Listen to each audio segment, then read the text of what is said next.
ನಮಸ್ಕಾರ. ಇವತ್ತಿನ ನಮ್ಮ ಡೀಪ್ ಡೈವ್ ಆಕ್ಚುಲಿ ತುಂಬಾ ಇಂಟ್ರೆಸ್ಟಿಂಗ್ ಆಗಿದೆ.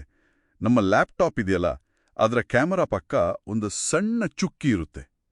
ನಾವು ಅದನ್ನ ದಿನ ಬಳಸ್ತೀವಿ, ಆದ್ರೆ ಅದರ ಬಗ್ಗೆ ಅಷ್ಟಾಗಿ ಯೋಚನೆ ಮಾಡಲ್ಲ ಅಲ್ವಾ?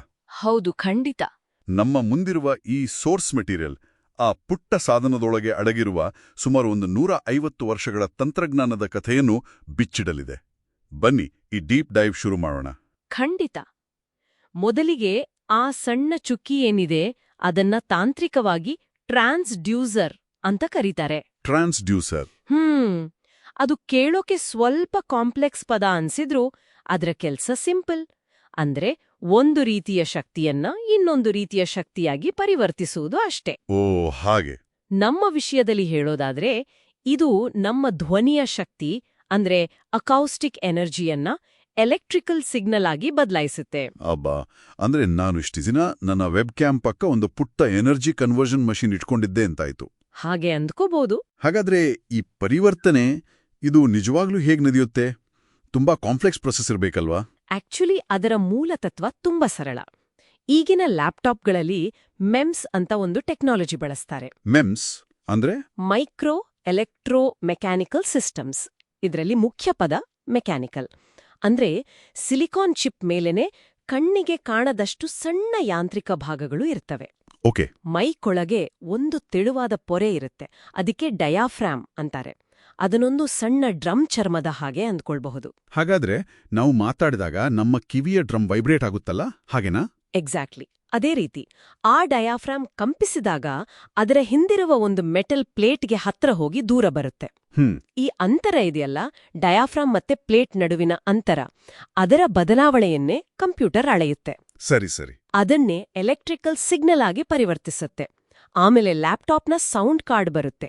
ಅದು ಈ ಅನಲಾಗ್ ಸಿಗ್ನಲ್ ಅನ್ನ ಡಿಜಿಟಲ್ ಡೇಟಾ ಅಂದರೆ 1 ಮತ್ತು 0ಗಳಾಗಿ ಭಾಷಾಂತರಿಸುತ್ತೆ. ಒಂದು ನಿಮಿಷ, ನನ್ನ ಧ್ವನಿಯಿಂದ ಬರುವ ಕಂಪನ ಅದು ತೀರಾ ಸಣ್ಣದಿರುತ್ತಲ್ವೇ? ಹೌದು. ಆ ಸಿಗ್ನಲ್ ಅಷ್ಟೊಂದು ಸ್ಟ್ರಾಂಗ್ ಆಗಿರುತ್ತಾ, ಅಥವಾ ಲ್ಯಾಪ್ಟಾಪ್ ಅದನ್ನು ಬೂಸ್ಟ್ ಮಾಡುತ್ತಾ? ಯಾಕಂದ್ರೆ ಹೆಚ್ಚಿನ ಲ್ಯಾಪ್ಟಾಪ್ ಮೈಕ್ಗಳ ಸೌಂಡ್ ಕ್ವಾಲಿಟಿ ಅಷ್ಟೇನೂ ಚೆನ್ನಾಗಿರೋದಿಲ್ಲ. ಬಹಳ ಒಳ್ಳೆ ಪ್ರಶ್ನೆ. ನೀವು ಹೇಳಿದ್ದು ಸರಿ. ಸಿಗ್ನಲ್ ತುಂಬಾ ವೀಕ್ ಇರುತ್ತೆ. ಅದನ್ನ ಆಂಪ್ಲಿಫೈ ಮಾಡ್ಲೇಬೇಕು. ಇನ್ನು ಕ್ವಾಲಿಟಿ ವಿಷಯಕ್ಕೆ ಬಂದ್ರೆ ಗಾತ್ರವೇ ಇಲ್ಲಿ ದೊಡ್ಡ ಚಾಲೆಂಜ್. ಒಂದು ಪ್ರೊಫೆಷನಲ್ ಸ್ಟುಡಿಯೋ ಮೈಕ್ ದೊಡ್ಡ ಡಯಾಫ್ರಾಮ್ ಬಳಸಿ ಧ್ವನಿಯ ಸಣ್ಣ ಸಣ್ಣ ವ್ಯತ್ಯಾಸಗಳನ್ನೂ ಸೆರೆ ಹಿಡಿಯುತ್ತೆ. ಹೌದು. ಆದ್ರೆ ಲ್ಯಾಪ್ಟಾಪ್ನ ಆ ಪಿನ್ ಹೋಲ್ ಒಳಗೆ ಅಷ್ಟು ದೊಡ್ಡ ಡಯಾಫ್ರಾಮ್ ಇಡೋಕ್ ಆಗಲ್ಲ. ಸೊ ಅನುಕೂಲಕ್ಕಾಗಿ ನಾವು ಸ್ವತಃ ಕ್ವಾಲಿಟಿಯನ್ನು ಕಳೆದುಕೊಳ್ಬೇಕಾಗುತ್ತೆ. ಅರ್ಥವಾಯ್ತು. ಈ ತಂತ್ರಜ್ಞಾನ ನೋಡಿದ್ರೆ ತುಂಬಾ ಆಧುನಿಕ ಅನ್ಸುತ್ತೆ. ಆದ್ರೆ ಈ ಐಡಿಯಾ ಎಷ್ಟು ಹಳೇದು? ನಮ್ಮ ಸೋರ್ಸ್ ಮೆಟೀರಿಯಲ್ ಇದರ ಮೂಲದ ಬಗ್ಗೆ ಏನ್ ಹೇಳುತ್ತೆ? ಇದರ ಬೇರುಗಳು ಅದು 1876ರಷ್ಟು ಹಿಂದಕ್ಕೆ ಹೋಗುತ್ತೆ. 1876? ಹೌದು. ಎಮಿಲಿ ಬರ್ಲಿನರ್ ಅನ್ನೋರು ಟೆಲಿಫೋನ್ಗಾಗಿ ಮೊದಲ ಮೈಕ್ರೋಫೋನ್ ಕಂಡುಹಿಡಿದ್ರು. ಅದು ಒಂದು ದೊಡ್ಡ ಬಾಕ್ಸ್ ತರ ಇತ್ತು. ಆಮೇಲೆ 1916ರಲ್ಲಿ ಕಂಡೆನ್ಸರ್ ಮೈಕ್ ಬಂತು. ಅದು ಸೌಂಡ್ ಕ್ವಾಲಿಟಿಯಲ್ಲಿ ಒಂದು ಹೊಸ ಸ್ಟ್ಯಾಂಡರ್ಡ್ ಅನ್ನೇ ಸೆಟ್ ಮಾಡ್ತು.